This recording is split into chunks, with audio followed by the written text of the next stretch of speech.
Good morning, students. Now, the next topic is geostationary or geosynchronous satellites. Right, student? This is completely theoretical concepts.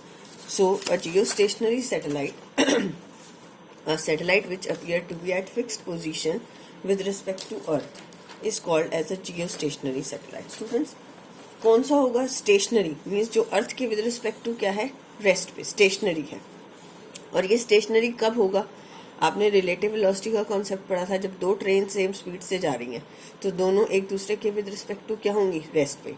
तो satellite अगर हम अर्थ का देखना चाहते हैं जियो स्टेशनरी, तो वो अर्थ सैटेलाइट अर्थ के विद रिस्पेक्ट टू स्टेशनरी कब होगा? When it moves with the same speed, same angular speed as the earth with which it is moving. ठीक है, तो हम ये कहते हैं this satellite move with the same angular speed as that of earth and also move in the same direction as that of earth. यानी अगर earth west to east move करी है तो सैटेलाइट भी कहाँ से कहाँ मूव कर रहा है?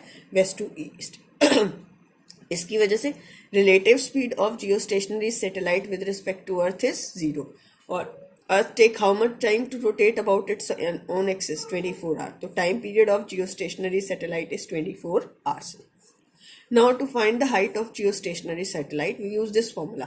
ये हमने पिछले टॉपिक में किया था. Height of satellite is T square R square G divide by 4 pi square to the power 1/3 minus R. तो जब आप इसमें ये वैल्यूज सारी पुट करोगे, टाइम पीरियड 24 आवर्स अर्थ का, 24 इंटू 60, ठीक है, सेकेंड्स में चेंज कर दिया, रेडियस 6400 किलोमीटर, तो ये हाइट आ जाएगी 36,000 किलोमीटर. और these satellites are used for communication. Students, ये आपके सैटेलाइट्स लाइव टेलीकास्ट में यूज होते हैं. लाइव टेलीकास्ट, सपोज आपका अर्थ पे ये मैच चल रहा है, ठीक है, यहाँ किसी प्लेस पे, तो ये सैटेलाइट है, तो ये एक दूसरे के विद रिस्पेक्ट टू क्या रहेंगे? रेस्ट पे. मतलब यही पोजीशन है, यहाँ से सिग्नल जाएंगे और इस सैटेलाइट से दूसरी जगह ये पहुँचते जाएंगे. ठीक, तो ये सैटेलाइट इस पोजीशन के कॉरस्पॉन्डिंग क्या रहेगा आपका? कनेक्टेड. जितने भी लाइव मैचेस होते हैं, लाइव टेलीकास्ट होते हैं, तो वो सारे कौन सी सैटेलाइट से ऑब्जर्व होते हैं? जियो स्टेशनरी सैटेलाइट से. Now essential condition for geostationary satellite, it should be at a height nearly equal to 36,000 kilometre. ये भी हमने किया. Its period of revolution around the earth should be 24 hours. तभी एक दूसरे के विद रिस्पेक्ट टू ये रेस्ट पे रहेंगे. It should revolve in an orbit concentric and coplanar with the equatorial plane. कौन सा प्लेन होना चाहिए? इक्वेटोरियल. स्टूडेंट, ये अगर आपकी अर्थ है, ये अर्थ है, ठीक है, ये अगर मैं कहूँ दिस इज अर्थ,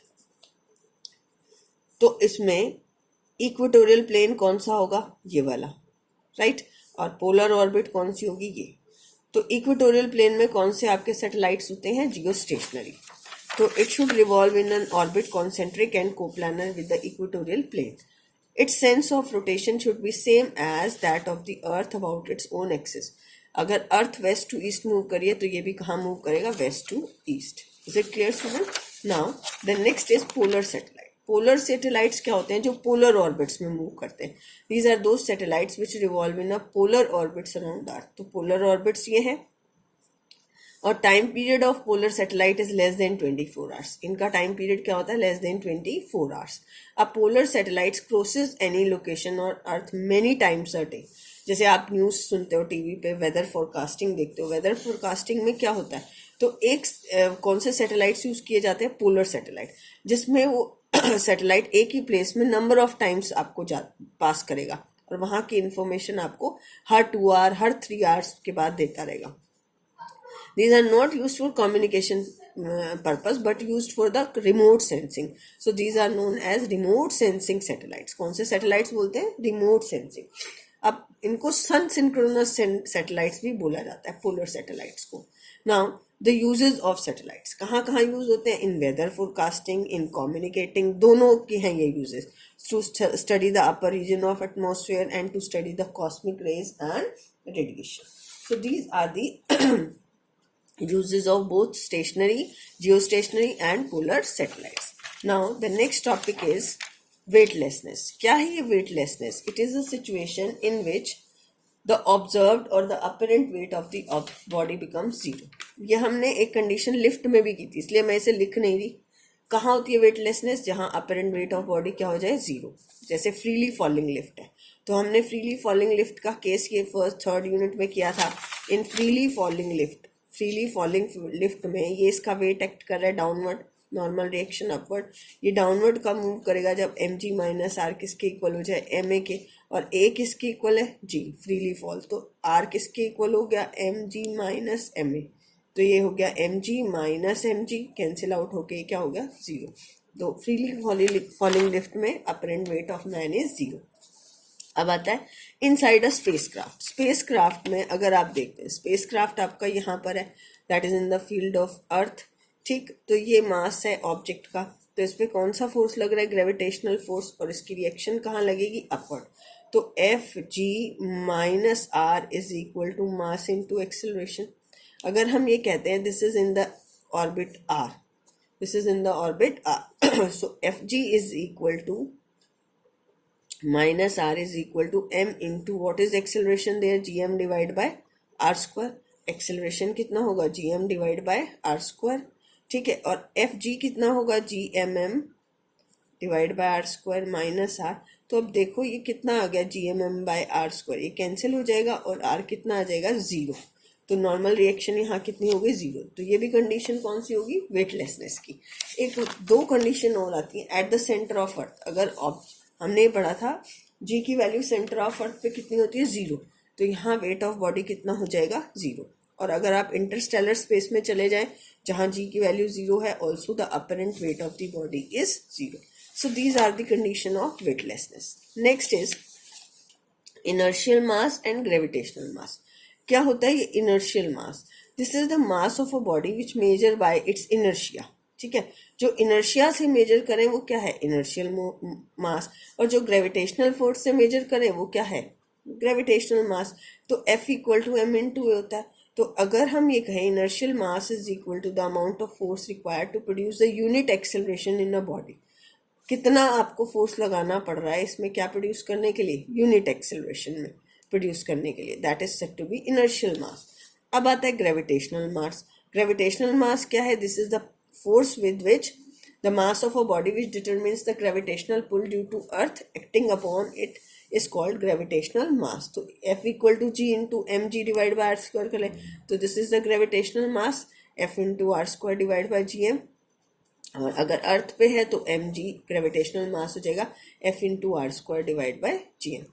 स्टूडेंट, अगर दो बॉडीज हैं lying at the equal height from the ground, they experiences the same force of gravity, then their gravitational mass must be equal, ठीक है, ये पॉइंट है, थोड़े छोटे छोटे इसको एक्सप्लेन करने।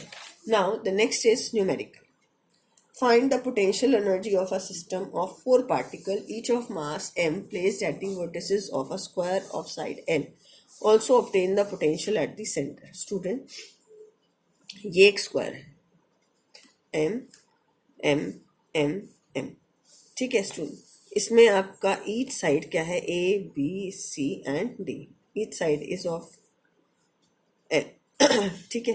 तो अब इसकी ग्रेविटेशनल पोटेंशियल एनर्जी आपको निकालनी है। ग्रेविटेशनल पोटेंशियल एनर्जी निकालने के लिए आपको इसमें जितने पेयर ऑफ मासेस बनेंगे, फर्स्ट का सेकंड के साथ, ये मान लेते हैं फर्स्ट, ये सेकंड, ये थर्ड, ये फोर्थ, ठीक, जितने पेयर ऑफ मासेस बनेंगे, क्या फॉर्मूला होता है ग्रेविटेशनल पोटेंशियल का, minus G M M by R square. पहले फर्स्ट और सेकंड का मास देखो, पेयर देखो, minus G M M, sorry G M into M, दोनों स्मॉल एम है, डिवाइड बाय एल, ठीक है, डिनोमिनेटर में, फिर minus G M M by L, कितने पेयर बनेंगे, फर्स्ट टू के बीच का पेयर, सेकेंड थर्ड के बीच का, थर्ड फोर्थ और फोर्थ फिफ्थ के बीच, फोर्थ और फर्स्ट के बीच का, minus G M M by L minus G M M by L. अब बनेगा आपका पेयर फर्स्ट और थर्ड के बीच में, और ये डिस्टेंस बनेगा एल रूट टू, ठीक है, ये एल स्क्वायर पाइथागोरस से, ऐसे ये बनेगा minus G M M L root two. So ये बन जाएगी आपकी minus 4 GM square divide by L minus 2 GM square L root 2। This is the gravitational potential energy. और अब आपको पूछा है gravitational potential at the centre. Potential का फॉर्मूला क्या होता है ग्रेविटेशनल, ये तो एनर्जी हो गई, gravitational potential at the centre O कितना होगा, this is due to this mass minus G M divide by O A, फिर minus G M O B minus G M O C और ये सारे डिस्टेंसेस क्या है, सेम, ओ ए O B O सी। ये L/√2 है तो उसका हाफ कितना हो जाएगा, L/√2 का हाफ, तो this is L/√2 minus 4 GM L/√2, तो ये हो जाएगा -4√2 GM डिवाइड बाय L। ठीक है, अब आता है draw a graph showing the variation of acceleration due to gravity with height above the earth surface and below the earth surface। Student above, ये हमने एक्सप्रेशन किया था g is equal to R square divide by R plus H whole square. इस R plus H का नाम हम दे देते हैं स्मॉल आर, तो g is inversely proportional to R, तो ये आपका ग्राफ ये हो जाएगा। और डेप्थ में हमने किया था g dash is equal to g into 1 minus D by R, this is R minus D by R. तो सरफेस ऑफ अर्थ पे कितनी होती है acceleration due to gravity, sorry G E, और जैसे जैसे आप नीचे आ रहे हैं रेडियस ऑफ अर्थ पे कितना हो जाएगा ये 0, तो इसकी स्लोप कैसी है, नेगेटिव। ठीक है, तो आप इसको माइनस डी बाई आर से लिख सकते हैं। Okay student, so if you combine these two graphs, this is the shape of the graph. Now two heavy sphere, मैं इसमें फॉर्मूलेज बता देती हूँ आपको। Two heavy sphere each of mass 100 kg and radius this are placed 1 meter apart on horizontal table. What is the gravitational field and potential at the midpoint of the line joining the center of the sphere? Gravitational field तो बेटा इसमें क्या होगा, 0। क्यों 0 होगा, I think now you can explain it. ये दो heavy masses है 100 kg and 100 kg. Radius is 0.10 meter and they are placed at a distance of 1 meter. This is NCERT exercise question. So 100 kg, तो this is 100 kg। आपको ये देखना है gravitational field at the centre, यहाँ centre पे gravitational field क्या होगा। देखो ये मास इस पे इस डायरेक्शन में फोर्स लगाएगा, सेंटर है, ये इस पे अपनी तरफ फोर्स लगाएगा F2, इसको अट्रैक्ट करेगा। जिस भी पॉइंट पे आपको फील्ड निकालना हो वहां आप क्या कंसीडर कर लीजिए, एक टेस्ट मास। ठीक, आप डिस्टेंस बेशक से r मीटर ले लीजिए अगर आपको कंफ्यूजन है तो इस F1 और F2 का मैग्नीट्यूड क्या होगा, इक्वल एंड अपोजिट। F1 क्योंकि ये सेंटर पे है, F1 and F2 are equal and opposite, तो ये कैंसिल आउट होके क्या हो जाएगा, 0, क्योंकि F1 कितना होगा, GMM not divide by R/2। ठीक, इस डायरेक्शन में, और F2 भी कितना होगा, GMM not divide by R/2। तो दोनों का सॉरी स्क्वायर भी ले लो इसके साथ, मैग्नीट्यूड क्या हो गया, सेम, डायरेक्शन क्या होगी, अपोजिट, तो दोनों फोर्सेस एक दूसरे को क्या कर देंगे, cancel out. Now if we take the gravitational potential, अगर हम कहें ग्रेविटेशनल पोटेंशियल निकालिए, potential at the centre, potential होगा दिस इज माइनस GM, ये इसका कैपिटल M मास है, this is R/2 minus GM divide by R/2। Student R equal to 1 metre ही लेंगे हम, रेडियस हम नहीं लेके चलेंगे क्योंकि ये सेंटर से ही सेपरेशन दिया होता है।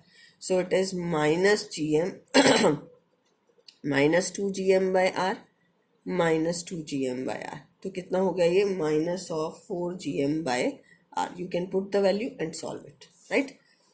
अब आता है a rocket is fired vertically with the speed of 5 kilometre per second, ये भी NCERT ही है।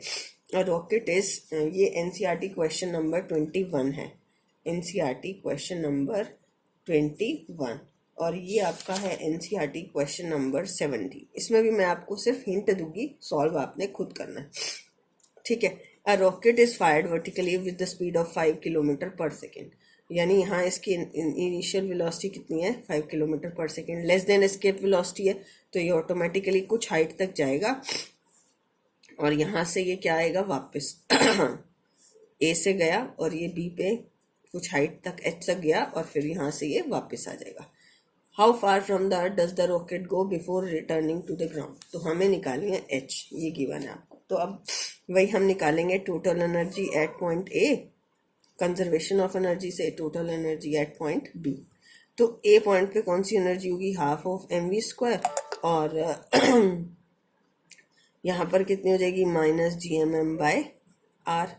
This is on the radius surface of earth पे, तो ये रेडियस हो जाएगा। यहाँ पर सिर्फ काइनेटिक एनर्जी जीरो, क्योंकि इस पॉइंट पे आकर उसकी वेलोसिटी क्या हो गई, जीरो, और पोटेंशियल एनर्जी -gmm/r+h। स्टूडेंट अब आपको इसमें से h की वैल्यू फाइंड आउट करनी है, it's your work, so solve it by your self. Okay, thank you, have a nice day.